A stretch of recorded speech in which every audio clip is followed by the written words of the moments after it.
ശബരിമല സ്വർണ്ണക്കൊള്ളയിൽ അഴിക്കുള്ളിലായവരുടെ പട്ടിക മുൻ തിരുവാഭരണ കമ്മീഷണർ KS ബൈജുവിലെത്തി നിൽക്കുകയാണ്. കട്ടിളപ്പാളിയിലെ സ്വർണം മഹസറിൽ ചെമ്പാക്കി മാറ്റിയ അത്ഭുത വിദ്യയിലടക്കം ബൈജുവിന്റെ ബുദ്ധിയുണ്ടെന്ന നിഗമനത്തിലാണ് അന്വേഷണ സംഘം. ബൈജുവിന് ശേഷം കൈവിലങ്ങണിയാൻ പോകുന്നത് ആരെന്നതാണ് ചോദ്യം. N. വാസുവിനെ അന്വേഷണ സംഘം ഉന്നമിട്ട് കഴിഞ്ഞു. തെളിവുകളെല്ലാം പെട്ടിയിലുണ്ട്. വാസു അകത്തായാൽ പിന്നെ പത്മകുമാറിലേക്കും ചോദ്യമുന നീളും. എന്നാൽ അന്വേഷണത്തിന് പെട്ടെന്നൊരു ബ്രേക്ക് വീഴുമെന്ന് പ്രതിപക്ഷം മുന്നിൽ കാണുകയാണ്. വാസുവിനെ രക്ഷിക്കാൻ മുഖ്യമന്ത്രിയുടെ ഓഫീസിൽ നിന്നും സമ്മർദ്ദമെന്നാണ് പ്രതിപക്ഷ നേതാവിന്റെ ആരോപണം. ആ സമ്മർദ്ദം അതിജീവിക്കാൻ അന്വേഷണ സംഘത്തിനാകുമോ എന്നും പ്രതിപക്ഷ നേതാവ് ചോദിക്കുന്നുണ്ട്. ദേവസ്വം മന്ത്രിയുടെ രാജി ആവശ്യപ്പെട്ട് വീണ്ടും തെരുവിലേക്കിറങ്ങാനും പ്രതിപക്ഷം തീരുമാനിച്ചു കഴിഞ്ഞു.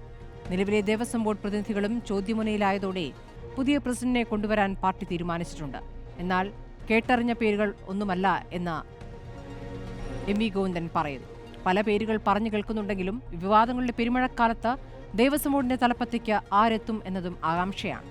ശബരിമലയിൽ പെരുംകൊള്ള നടത്തിയവരിലേക്ക് എത്താൻ SITക്കാകുമോ? കൊള്ളയ്ക്ക് കൂട്ടോ എന്നതാണ് ചോദ്യം.